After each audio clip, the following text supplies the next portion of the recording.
Assalamualaikum warahmatullahi wabarakatuh. Perkenalkan, nama saya Fajar Faikur Rahman dari Prodi Psikologi dan Kesehatan. Saya akan mempresentasikan tugas yang diberikan oleh Ibu Hikmah dengan tema perkembangan sosio-emosi dan perkembangan seksual remaja. Apa sih itu sosio-emosi? Sosio-emosional pada remaja mencakup perubahan transisi dari masa anak-anak menuju masa dewasa. Masa transisi ditandai dengan adanya perubahan atau perkembangan kognitif, biologis, dan sosio-emosional. Perkembangan tersebut membuat remaja seringkali mengalami permasalahan dalam dirinya, seperti permasalahan fisik, keadaan sosio-emosi, dan perilaku sosial. Karakteristik sosio-emosi pada awal remaja. Ada 3 karakteristik sosio-emosi pada awal remaja. Yang pertama ada perkembangan fisik, perkembangan kognitif, dan perkembangan sosio-emosi. Perkembangan fisik itu seperti terjadi percepatan pertumbuhan tubuh atau pubertas. Contohnya tuh seorang remaja laki-laki mengalami perubahan suara menjadi lebih berat. Lalu ada perkembangan kognitif. Karakteristiknya tuh meningkatnya kemampuan berpikir abstrak dan logis. Contohnya, remaja mulai berpikir tentang konsep keadilan, hak asasi, dan masa depan. Lalu ada perkembangan sosio-emosi. Karakteristik perkembangan sosio-emosi yaitu mereka tuh mencari identitas diri dan ingin diakui oleh lingkungan. Untuk contohnya tuh, remaja lebih senang menghabiskan waktu dengan teman daripada keluarga. Yang selanjutnya ada ciri-ciri. Nah, ada beberapa ciri-ciri yang mempengaruhi karakteristik sosio-emosi pada awal remaja. Yang pertama, ada perubahan peranan. Remaja tuh mulai memasuki masa transisi dari anak-anak ke dewasa. Contohnya tuh, mereka tuh ingin dilibatkan dalam keputusan keluarga seperti memilih sekolah atau ikut rapat keluarga. Lalu ada dorongan mendapat kebebasan. Remaja ingin terlihat lebih mandiri dan merasa mampu membuat keputusan sendiri. Untuk contohnya tuh, meminta izin untuk pergi bersama teman tanpa ditemani orang tua atau ingin punya kamar sendiri. Lalu ada gangguan emosi. Emosi mereka tuh jadi lebih kuat, labil, dan sulit dikontrol. Untuk contohnya, mereka tuh kadang-kadang mudah marah, tiba-tiba sedih, atau merasa kesal tanpa sebab yang jelas. Lalu ada rasa ingin tahu yang menonjol. Remaja itu sangat penasaran dan ingin tahu berbagai hal, termasuk yang sebelumnya belum pernah mereka alami. Contohnya, mereka tuh ingin tahu tentang hubungan cinta, isu sosial, atau mencoba hal-hal baru. Lalu ada daya fantasi yang berlebihan. Imajinasi dan hayalan berkembang sangat aktif. Kadang tuh bahkan hayalan mereka tuh tidak realistis. Contohnya, mereka tuh berhayal menjadi orang terkenal, hidup di dunia lain, atau membayangkan kisah cinta ideal. Lalu ada ikatan kelompok yang kuat. Nah, dalam ciri-ciri ini tuh teman sebaya tuh menjadi sangat penting dalam kehidupan remaja. Contohnya, mereka tuh lebih suka kumpul dengan teman, mengikuti gaya berpakaian atau hobi yang sama dengan kelompoknya. Yang terakhir ada krisis identitas. Remaja tuh mulai mencari tahu siapa dirinya, nilai-nilai hidupnya, dan tujuan hidupnya.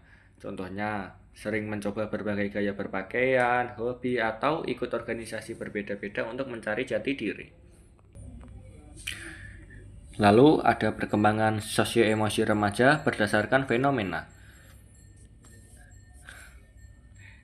Yang pertama ada fenomena kebudayaan, fenomena sosial, fenomena psikobiologi, dan fenomena psikoanalisis. Nah, perkembangan sosio-emosi remaja tuh juga berdasarkan beberapa fenomena. Yang pertama ada fenomena kebudayaan. Nilai budaya itu mempengaruhi cara remaja mengekspresikan emosi dan berinteraksi sosial. Contohnya, dalam budaya timur seperti Indonesia, remaja tuh diajarkan untuk menahan emosi dan menghormati orang yang lebih tua, sehingga mereka tuh cenderung tidak mengekspresikan perasaan secara terbuka. Lalu ada fenomena sosial.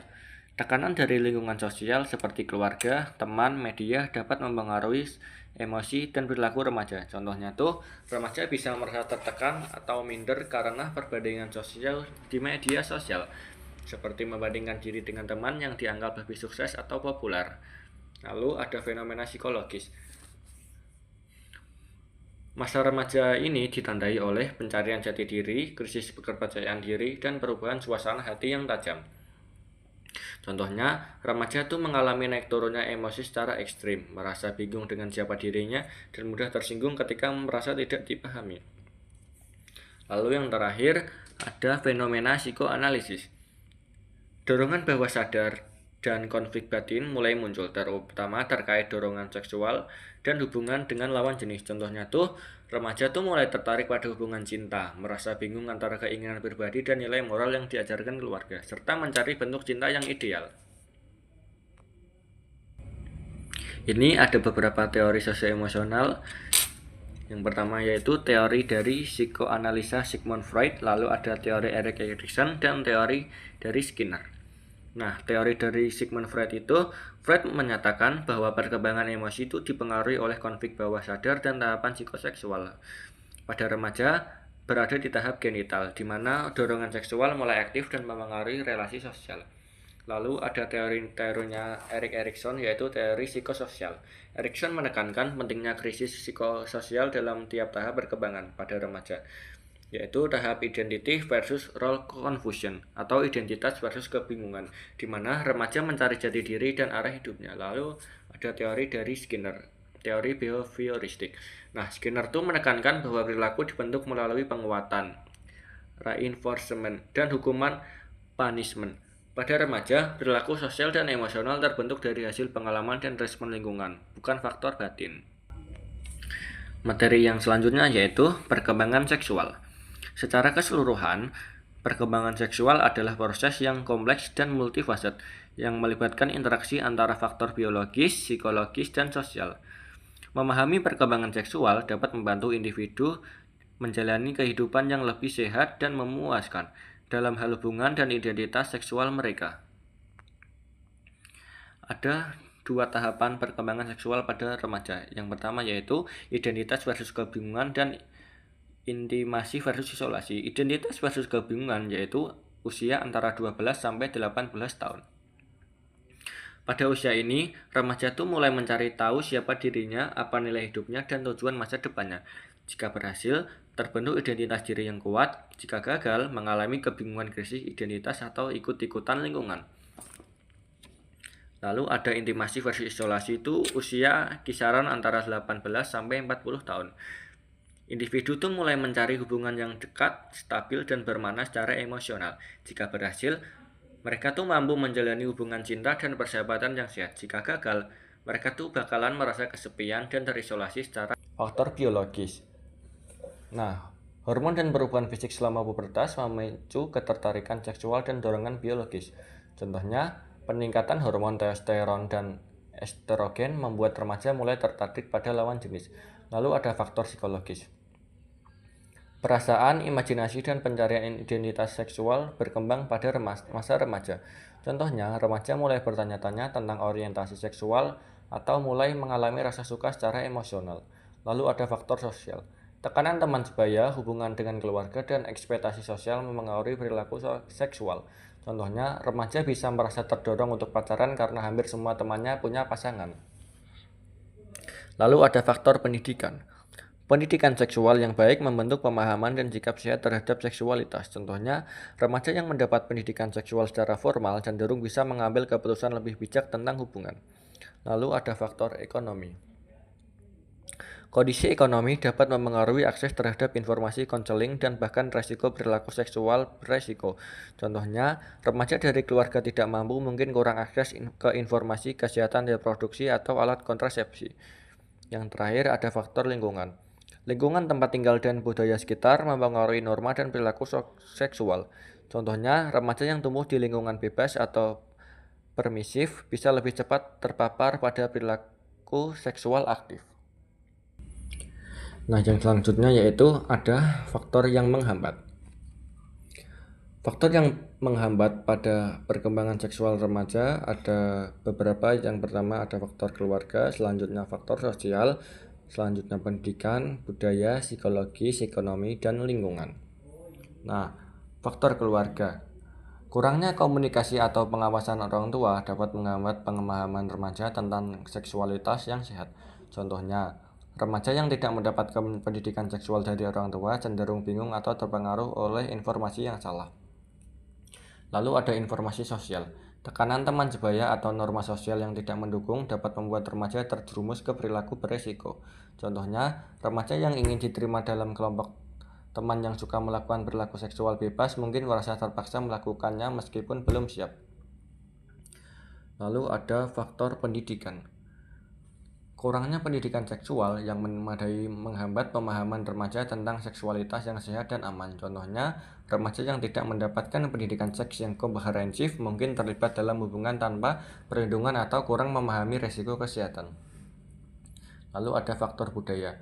Pandangan budaya yang konservatif atau tabu terhadap pembicaraan seks dapat menghambat remaja dalam mencari informasi yang benar. Contohnya, dalam budaya yang sangat konservatif, remaja merasa malu atau takut untuk membahas topik seksualitas, sehingga lebih rentan terhadap ketidakpahaman atau penyalahgunaan informasi.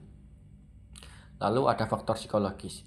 Gangguan psikologis, rendahnya kepercayaan diri atau trauma emosional dapat menghambat perkembangan seksual yang sehat. Contohnya, remaja yang mengalami trauma seksual atau memiliki gangguan kecemasan mungkin enggan menjalin hubungan intim atau merasa cemas tentang seksualitasnya. Lalu ada faktor ekonomi. Kondisi ekonomi yang buruk dapat membatasi akses remaja terhadap pendidikan seks, alat kontrasepsi, atau layanan kesehatan reproduksi.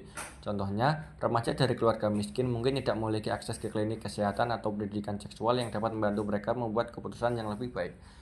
Yang terakhir, ada faktor lingkungan. Lingkungan yang tidak mendukung atau penuh dengan kekerasan dapat mempengaruhi perkembangan seksual yang sehat. Contohnya, remaja yang tumbuh di lingkungan yang sering terpapar kekerasan atau penyalahgunaan narkoba mungkin merasa terpaksa melihat terlibat dalam perilaku seksual berisiko atau berbahaya. Yang selanjutnya yaitu peranan orang tua terhadap perkembangan seksual pada remaja. Nah, peranan orang tua itu sangat penting terhadap perkembangan seksual pada remaja. Ada beberapa peranan orang tua yang harus diterapkan.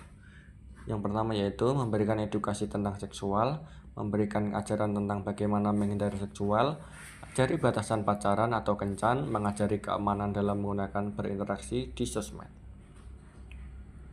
Nah, orang tua tuh sangat wajib memberikan edukasi tentang seksual. Orang tua tuh berperan penting dalam memberikan informasi yang benar mengenai seksualitas agar anak mereka tuh dapat membuat keputusan yang bijak. Lalu yaitu memberikan ajaran tentang bagaimana menghindari seksual. Orang tua tuh harus mengajarkan remaja tentang konsekuensi dari perilaku seksual dan cara menghindari situasi berisiko. Contohnya, mengajarkan nilai-nilai moral dan pentingnya menunggu hasil hingga siap secara emosional dan fisik sebelum terlibat dalam hubungan seksual. Lalu, mengajari batasan pacaran. Orang tua perlu mengajarkan remaja tentang batasan dalam hubungan pacaran agar mereka tahu bagaimana menjaga hubungan yang sehat dan aman. Contohnya, menekankan pentingnya saling menghormati, tidak terlibat dalam hubungan yang memaksakan, dan menghargai waktu dan ruang pribadi masing-masing. Lalu, yang terakhir, mengajari keamanan dalam menggunakan dan berinteraksi di sosial media. Mengingat betapa pentingnya media sosial bagi remaja, orang tua perlu mengajarkan cara aman berinteraksi dan menjaga privasi di dunia maya. Contohnya tuh memberikan pemahaman tentang bahaya berbagai informasi pribadi, pentingnya tidak mudah percaya dengan orang asing, serta cara melaporkan perilaku yang tidak pantas atau beresiko. Nah, kesimpulannya tuh peranan orang tua sangat penting untuk membantu remaja tumbuh menjadi individu yang sehat secara fisik dan emosional dan mampu membuat keputusan yang baik dalam kehidupan mereka. Jika kamu membantu. Yang terakhir ya ini ada UAS surat Al-Quran surat Al-Isra ayat 32 yang berbunyi,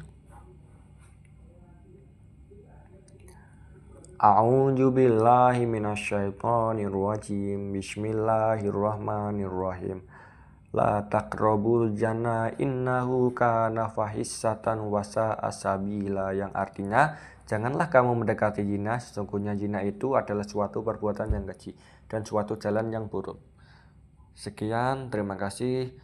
Wassalamualaikum warahmatullahi wabarakatuh.